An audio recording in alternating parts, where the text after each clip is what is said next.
TFM.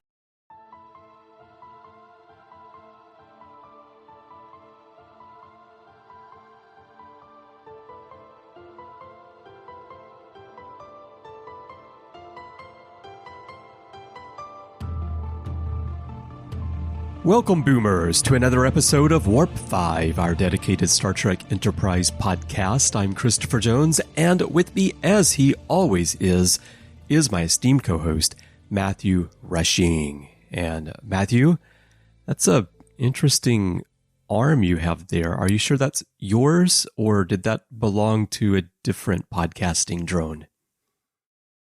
Chris, I don't understand what you mean. This has always been my arm. It has always been a part of me. You will be assimilated. Your biological and technological distinctiveness will be added to our own. Resistance is futile. And by own, you mean you and that other guy over there? There are many here. You shall be assimilated. Your humor is not appreciated. Oh, wow. So, sounds like in the 22nd century, the Borg are just not quite as menacing, at least not at first glance. I have a head cold. It's been a long time in the ice. It's been a long time in the ice. How good would this episode have been if that's the first thing that the Borg say? It's been a long time, frozen here in the ice. Yes. Oh, man. All right. Yes, everyone. As you can tell, we are going to be talking about the Borg today as we discuss Regeneration as part of our Enterprise 20th Anniversary rewatch. It's the 23rd episode of Season 2. Here's a very quick rundown.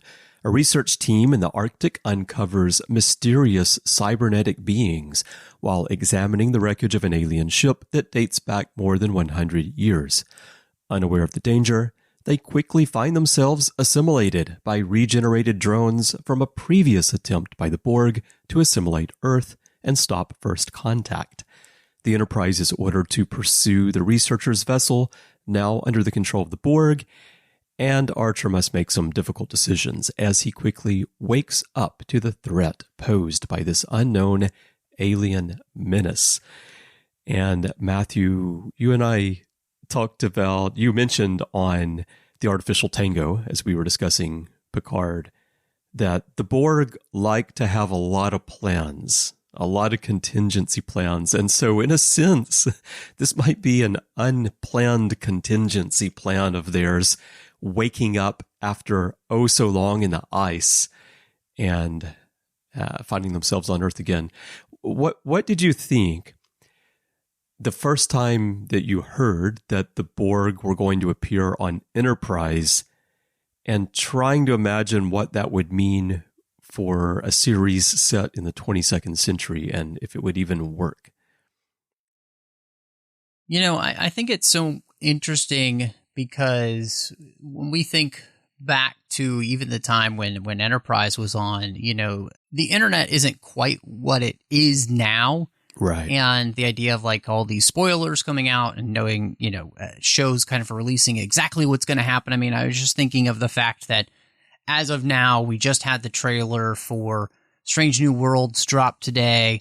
And we know that Lower Decks is having a crossover. They've announced that. It's been all over the StarTrek.com website. It's been all over their Twitter. It's been out there for now quite we even a while. have, we even got pictures of it now, and it was a part of the trailer. So, but you know, none of that really existed in the way that it does now, and so I think it was interesting because when we knew the Borg were going to come on, we didn't necessarily know how they were going to make that happen. Yeah, exactly. And so, in all honesty, you know, after seeing the episode, even just the first time that it came out, I think this it's one of the best prequel era uses of an alien species that I've ever seen. And part of that is just because we build off of where we are on the timeline and what happened. And in fact,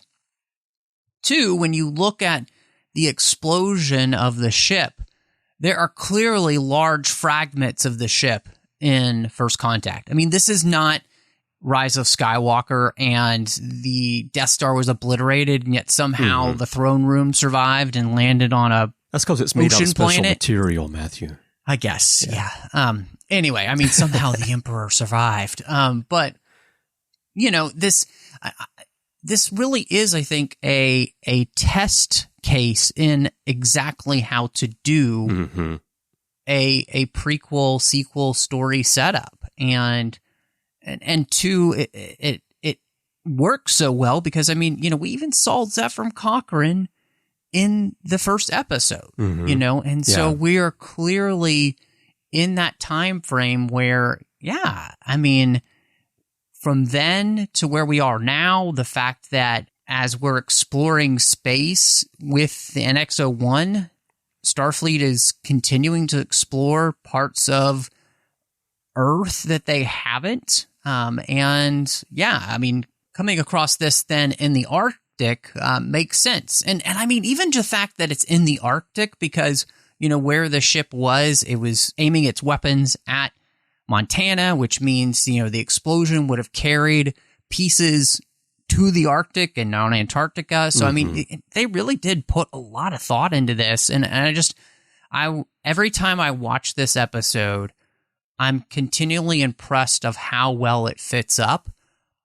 But I'm also impressed the way that this fits for somebody who's never seen Star Trek. My wife's never seen all of Star Trek. She's seen all the original series movies, but that's it. So we've started to watch, and we're in Enterprise's third season right now. And so we got to this, and she has no idea who these aliens are, you know? And so for her, this is just another story, and it'll be fascinating to see what happens when, you know, we get connected to TNG and then First Contact.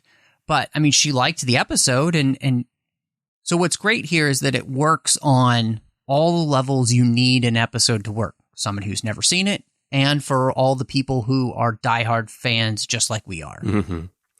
She's in the same position as the researchers and the Enterprise crew and everyone here. Exactly, not knowing right? who these aliens are. Yeah, it's interesting. I like that you mentioned Zephram Cochrane, and he gets a mention in this episode, and I like that they work it in about how some years later he's giving a speech and he just kind of opens up about what really happened, and he tells the story, and that was another nice little so great to throw into the Star Trek universe. And then the fact that T'Pol says, well, you know, he's known for making up stories and stuff like so. So the Zephram Cochrane that we see in First Contact, that character, that reputation, that kind of personality carries forward as well, and is referenced in this episode in what I think is a fun way. So that all works well. But yeah, like you said, I think that it was very smart to pick up on what happened in First Contact and let that be the basis for the story, because I remember very well at the time reading, I'm pretty sure it was in Star Trek Communicator magazine, Rick Berman was giving updates on what's going to be coming up, because like you said, we didn't have all the internet spoilers back then like we have today. And just knowing that the Borg were going to be coming, and I don't remember the exact column, so he may not have said this exactly in his column. I'd have to go back and look. But I just remember hearing that the Borg were going to be coming to Enterprise and thinking, oh no, how are they going to do that? That's not going to make any sense. We're in the 22nd century. And I didn't think about, hey, maybe they can pick up on First Contact.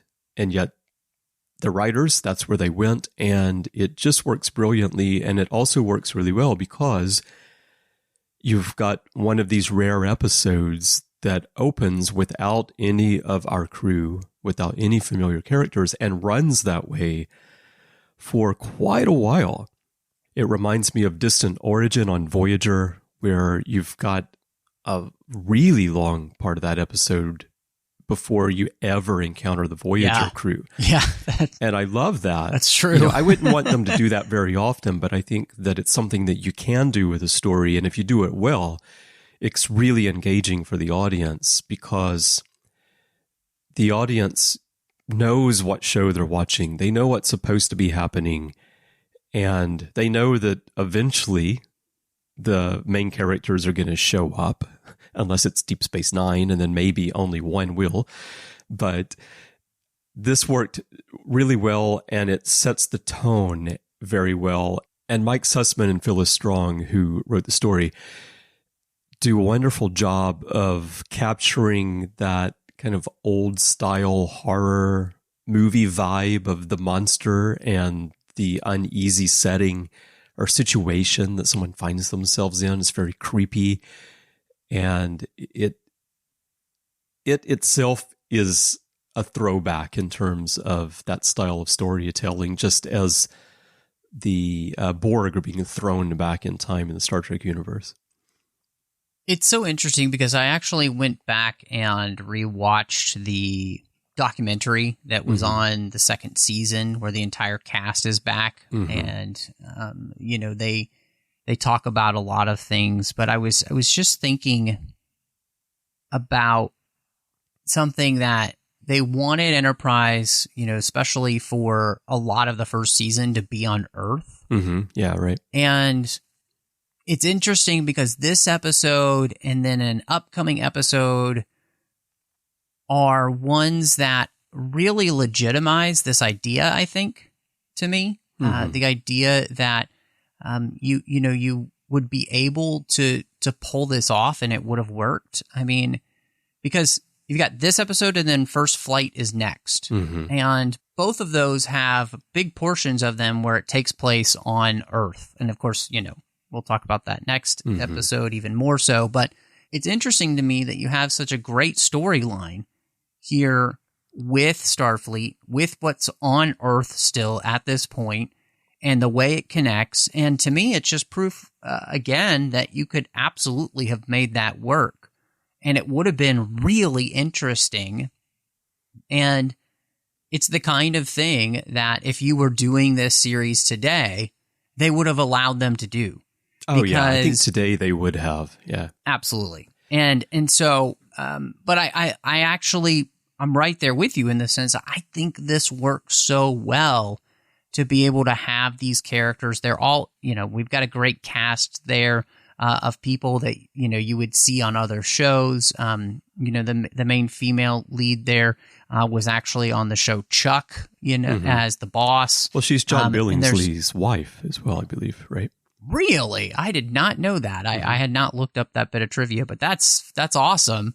And that makes it a lot more fun. So, you know, I think all of this is just so great in its setup. And again, it clearly shows how the writers were paying attention to the best ways to utilize things from our past, their future, to be able to create something really interesting story-wise. You know, talk about going back to the future. But I'm just picturing these drones finding a DeLorean in the ice as well, and then speeding around be the great, Arctic. Right? That'd be fantastic. You know, where we're going, we don't need roads. So I just think too, this also is the place where we see that they utilize an alien species that was from the 24th century that works so much better than when they tried to, you know, kind of shoehorn in the Ferengi. And so it's one of the, I mean, I'm probably just giving away how I feel about this episode, but I think it clearly shows that if you have people here writing who really understand the story of Star Trek, really understand the history of Star Trek as in what's come before this show, and then understand the perfect way to utilize it. I mean, them picking up on this story from First Contact was just perfection. Well, I think having an interest in tying the threads together is important. Instead of exactly. pretending like something didn't happen or just ignoring it because you want to create something entirely new. Instead, thinking, hey, we could take this moment in this film and turn it into another story that ties two time periods together in a very unexpected way, but one that's completely organic for the Star Trek timeline, for the Star Trek universe, and that fans will really appreciate. But like you said about your wife watching it, if someone doesn't know the story still works perfectly fine on its own, which can be very tricky to do when you're doing something like that. But I think here, yes, it does work fine, because if you just put yourself in the shoes of the researchers or the Enterprise crew, in this case, you wouldn't have known who they were either. So in keeping with that, Matthew, once they assimilate they take the researcher ship and then they go out into space and they get this freighter, I found it also very clever how they were able to portray the Borg, the feeling of the Borg, without having a Borg cube, without having an army of drones that look like the familiar drones, because we see the transformation of the researchers into drones where they still have more of a human appearance, but they're obviously drones. They've obviously been assimilated. As a viewer who's familiar with the Borg, you fully understand what's happening, but it positions them kind of out of time, I guess, out of place, where it's sort of this representation of what the Borg assimilation process does, how the cybernetic part of the Borg drive who they are now as I can't really use the word species. Maybe I can use the word species, but they're a collective of various species, right, who are being turned into this single other one called the Borg. But you can see how the technology drives that, even when it's removed from its usual environment. So everything has a very clear process, and even visually has a process that we're familiar with when it's in the collective itself, with the cubes like we've seen on the Next Generation, Voyager, or in First Contact. But here, it's been removed from that, and so it's like they're in the wilderness, right? And they're trying to survive and find their way through the wilderness. And the point of my rambling is that I think that creatively and visually, they did a really excellent job of portraying that in a way that feels familiar to us, but also doesn't feel out of place for the situation that these unfrozen Borg drones and the humans they've assimilated find themselves in.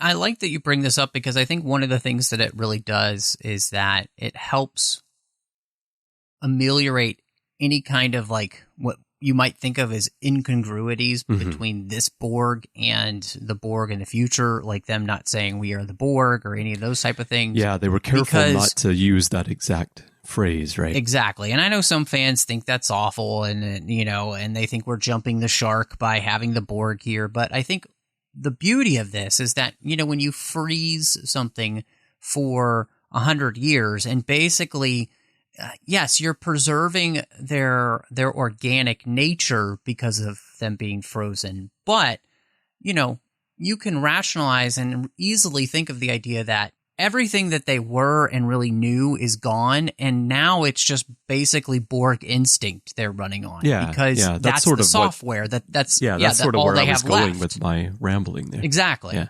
So I think you calling that out is 100% accurate, and it's what makes this episode, again, so well thought out, and it's what makes it work so well, and it doesn't violate any canon, I don't believe, because of that, because all they have left is this software nature that drives them to get back to the Delta Quadrant and relay information.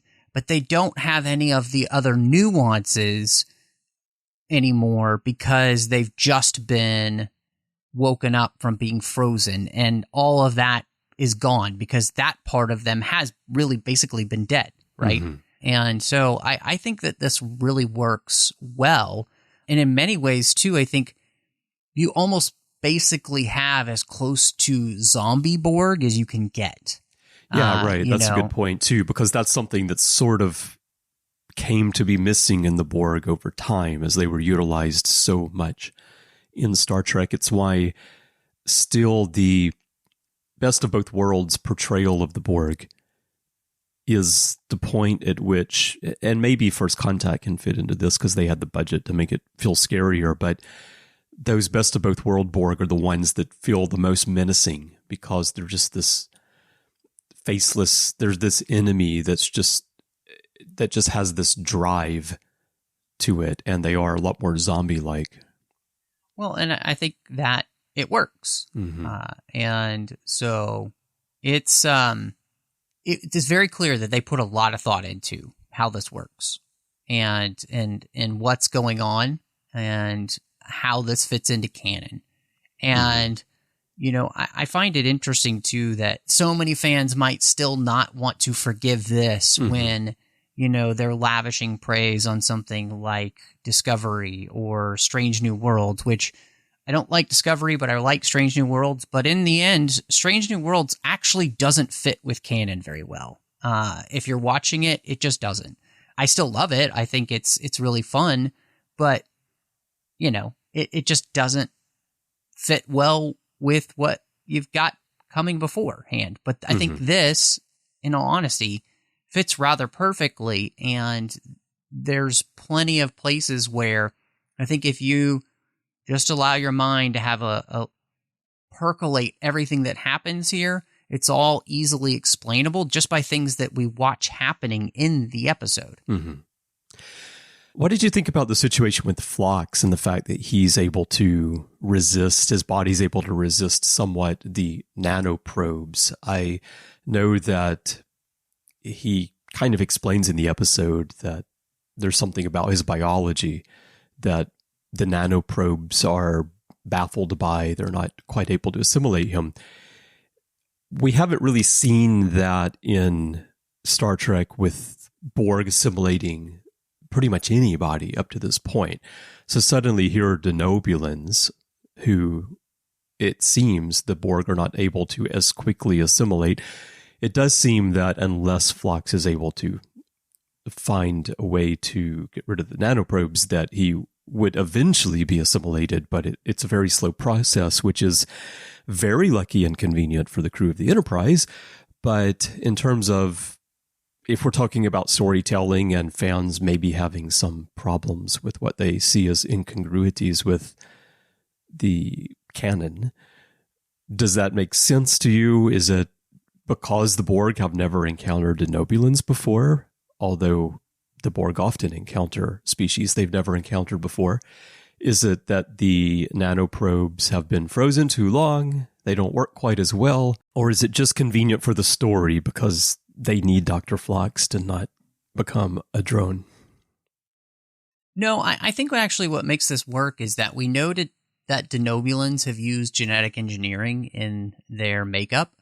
And so I think that actually, and again, it's one of the things that comes straight from the show. If you've been watching it, you know that that's happened. And so therefore, because of that, I would suspect that they would have a very robust immune system. I think when we saw that the doctor had like a cold or something, that was super rare for denobulans really to get super sick very often. And so I think all of these things actually really work well together. And it does make sense to me because the Borg would come up against species, and we have seen it. We saw them come up against species 8472 and Voyager, and they had a lot of problems trying to assimilate them. And so the fact that there are species out there that don't succumb to assimilation, or maybe don't succumb quickly to assimilation, is totally within the realm of possibility. And I think that this is one of those places where too many fans think just because I've never seen it on screen before means it can't happen. And that's just so silly because if it hasn't happened on screen before, then there's nothing to say that it can't happen because in the end, it's all make-believe, right? It's true, right? I think, that's one of those things where the more I thought about it, the more it made total sense to me because of Phlox and his species and the things that we had learned about them already previously in seasons 1 and 2 so far. Mm-hmm. What I do like about the explanation Phlox gives about the nanoprobes is the idea that they are persistent and they will adapt. And we're accustomed to the Borg adapting, especially their shielding. But the idea that it goes all the way down to the nanoprobe level and the nanoprobes themselves are adapting to the situation, I think it makes a lot of sense. In today's world, it may have sounded a little bit more science fiction-like at the time the story was written, but in today's world, it makes even more sense to me that something like a nanoprobe would be able to do that. So anyway, that works pretty well. Yeah, in terms of like species 8472 being a different type of alien, when I said that we haven't seen the Borg really have problems assimilating species, there I'm speaking purely of humanoid species like the Denobulans being part of that, because when we've seen them take over starships, it doesn't really matter who's on the ship. They're able to just assimilate them pretty quickly. But it works fine for me in the story. And again, when you're telling a story, you have to find ways to create suspense, keep the characters that you need in action, and that, like you said, drawing on what we know about the Denobulans from earlier in the series, it's plausible enough that it works. Well, and I also think that, we see the Borg having to play with 22nd century technology as well. And so they don't have the technological prowess. They're having to turn what they find into that. And so they don't have the advantages that we normally see them have. And so when you basically feel like these are Popsicle Borg that have only their base instincts to go off of, we're not really dealing with the Borg in their prime at this point. And so you put all of these things together, and again, I think it really helps the episode make sense. But I think it just makes for a good episode, really. I mean, this is a really enjoyable episode. And I think that another really important thing on that is that when I think about where we're going into season 3, this is the perfect episode to help encapsulate the type of choices that Archer is going to begin to have to make every single day. And I think it's phenomenal because, again, I'm a little bit ahead of where we are with my wife because we're in the middle of season 3 right now. And this episode, and you can clearly tell, I think, that this is an episode that they put that type of decision making in because they know what was coming.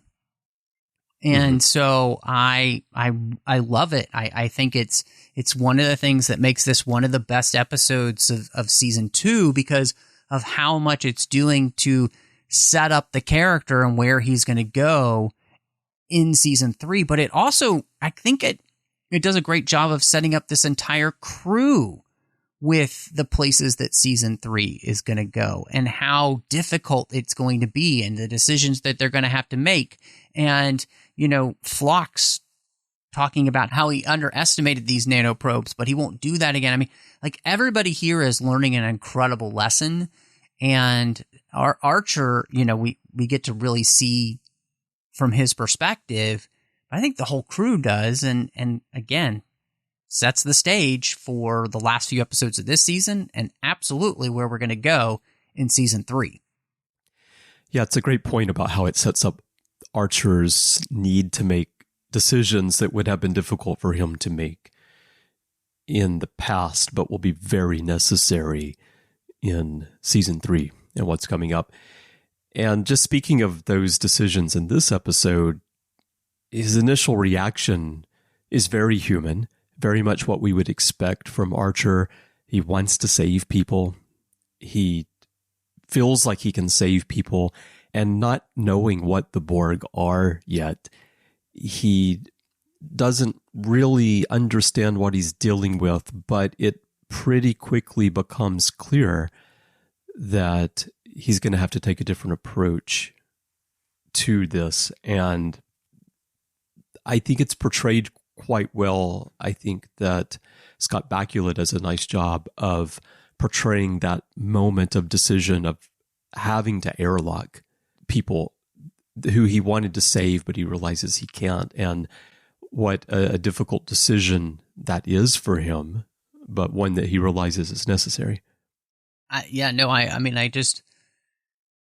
It's so much fun, obviously, for us to be able to do this as we had been celebrating the 20th anniversary of Enterprise to go through this rewatch. But there's all of these things that you begin to find when you rewatch these seasons. And I think part of that has really come down to the fact that Enterprise was definitely playing with more serialization than any show minus Deep Space Nine at this point. And I think when you rewatch Enterprise a few times, you really get to see how all of these interconnected threads are really running through the seasons. And so it's one of my favorite things about rewatching the series so far. And I think they've done a really good job of being episodic enough, but at the same time, if you're watching those, they're continually building the characters. They're continually building this universe as they go forward. And this is a prime example of that, specifically with Archer and his crew, and giving them an experience that is completely outside of the cube, right? In a way that is going to rock their world. But it's only the beginning of what they're going to face in the next few episodes and then an entire season. And so it's great stuff. I mean, I don't know. The whole episode, I think I've just been praising it, but rewatching it, and I've actually watched this a couple of times in the last few weeks, and continually just been impressed rewatching it. Yeah, it's kind of a simple story, actually, especially coming off of Cogenitor, which we discussed last time. It's just because we're already familiar with the Borg as well. So as viewers, we know who they are, and we know what they're going to try to do. It's a pretty straightforward story that's just a fun ride all the way through. And there are the moments, as we've discussed, Archer having to learn to make very tough decisions that he would rather not make, but which prepare him for the challenges that he's going to be facing soon. But it just does a nice job of bookending a 24th century story with First Contact in a way that makes sense here, but then looping it back around, which is where the bookending comes in when T'Pol says, hey, don't worry about it. It'll take at least 200 years for their signal to get there, which will be back in the 24th century and begin the loop that brings these drones to Earth in the first place. And so here, if we talk about causality and temporal loops, this story makes it all work. Yeah, I mean, and I think you make a great point that this is somewhat a simple episode. But you know what? One last thing that I was just thinking in my brain was that even just the way that this episode is set up, especially for those who maybe this was their first time into Star Trek, like my wife, really. I mean, again, she's seen the original series movies, but, that doesn't have anything to do with this. And the idea that in the Arctic we might find something like this makes sense, right? That somehow, as we were exploring our world that we might come across some sort of alien technology or something like that. I mean, that's just classic type of sci-fi anyway. Mm-hmm. And so I think it fits perfectly within the storytelling structure that we get in this episode. Well, and also in the time period, it works because there are parts of our world deep under the Arctic ice, deep on the ocean floor. There are places on our planet that we have not explored. We really don't know what's there. We know more about some bodies in our solar system than we do about our own planet. And with this being in the 22nd century, you look where we are now. You know, we're 2 decades into the 21st century now. It's completely plausible that we still would not have explored these areas where they find this wreckage. Now, I'm hoping there's not any real Borg wreckage on the planet right now, I hope. But the idea that it could happen, especially since in universe here, we already know that there was a crashed vessel. Of course, it works perfectly. Yeah, I mean, you know, all in all, to me, this is one of the standout episodes, obviously, of the series. And I have no problem giving this 5 Borg assimilations out of 5. Because I think it's just a phenomenal episode. I mean, if you're going to knock anything in the episode, it's the fact that snow on TV almost never looks like real snow. Yeah. But, you know, I'm not really going to get on them for that. I just think that start to finish, this is a great episode of Star Trek, and it does such a wonderful job of pulling in story elements that make perfect sense with all that's come before. And I love it. And I really enjoy having gotten a chance to rewatch it twice in like the last 3 weeks, you know, which, you know, there are a lot of episodes where if you had to watch them twice in 3 weeks, you'd be like, oh, please God, no. You're not talking about your weekly rewatch of Prophet and Lace, right? You know, I gotta say, I was watching the Shuttle Pod show, and one of Ira Stephen Bear's least favorite episodes of all time of Deep Space Nine is also Prophet and Lace. So I'm in good company, okay? There's no surprise there, of course. All right. Yeah, no, I agree with you on everything that you've said about this episode. I just think it was a brilliant little bit of storytelling. And I remember watching it for the first time, going into it, wondering, oh my gosh, what are they going to do? How are they going to pull this off? And thinking, wow, that was really clever. That was really smart. And it's one of my favorite Enterprise episodes. And I'm going to give it 10 giant popsicles, which reminds me, earlier you said Popsicle Borg. I have this alternate headcanon where the 2 drones that were unfrozen, they never make it back to the collective, and so they settle on Risa and they form a band called Popsicle Drones.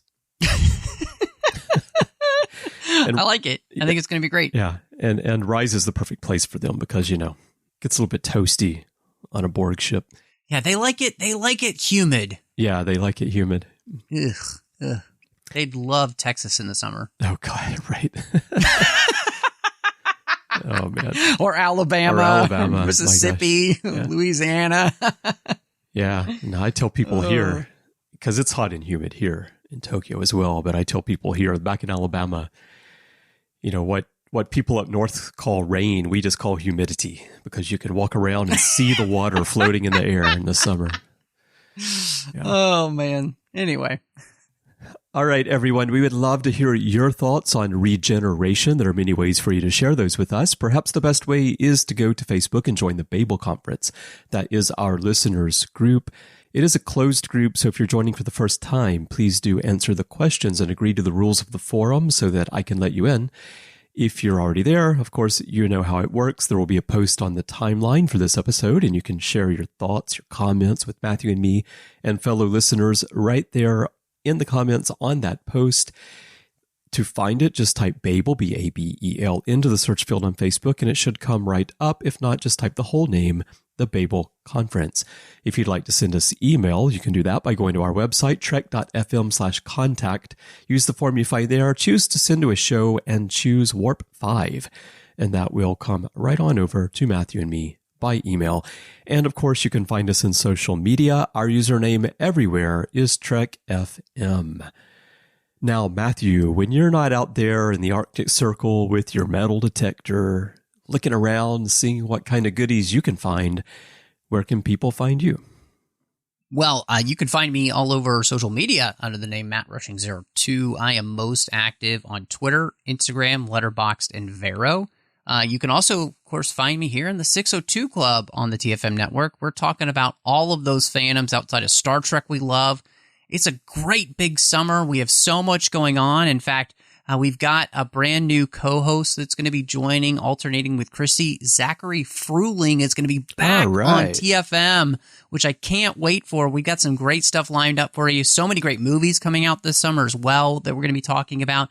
So check that out. You can also find me doing The Orb with you, Chris, as we talk about the 30th anniversary of Star Trek Deep Space Nine, literary tracks about the books and the comics of Star Trek. We've got Artificial Tango, as we talked about Season 3 of Star Trek Picard. That's wrapped up. And then Strange New Worlds is coming back. So that means that you better saddle up with Saddle Up. And then over on the Nerd Party Network, I've got Owl Post about Harry Potter. We talked about every single chapter of that series, one chapter at a time. And the great John Mills and I are talking about Star Wars each and every week over on Aggressive Negotiations. But Chris, when you're not trying to wake up after that long, cold sleep, where can people find you? Are you talking about me right now this morning as we're recording this and I'm trying to wake up? I mean, I wasn't going to say anything, but... It's early morning for me and my brain is not fully functional at the moment and it has been chilly here, so... Oh, so you're unlike Data where you're not fully functional yet. My brain is not. So, but it has been chilly here as well. So that cold sleep sort of describes last night as well. But no, when I am fully awake, you can find me elsewhere on the network. Of course, with you, Matthew, doing the shows that you mentioned. Also, Larry Nemechek and I do the Ready Room from time to time. You can find me in many episodes in the back catalog across a range of shows. And if you'd like to chat, you can find me on social media. My username everywhere is C. Bryan Jones, letter C, and Bryan with a Y. That is my username everywhere. Twitter's where I'm most active, but I'd love to chat with you in social media. And then if you'd like to help us keep this show and everything that we're doing on the network going, we could definitely use your help to find out how to get involved, how to support the network. Please visit patreon.com/TrekFM. That's patreon.com/TrekFM. And I'd like to send a huge thank you to everyone who's supporting us right now. We truly would not be here without your help. So thank you so very much. Well, Matthew, I am looking forward to going on a little test flight with you next week as we talk about First Flight and we inch our way closer to the end of Season 2. Chris, I am so excited to be talking about this episode next, so let's go.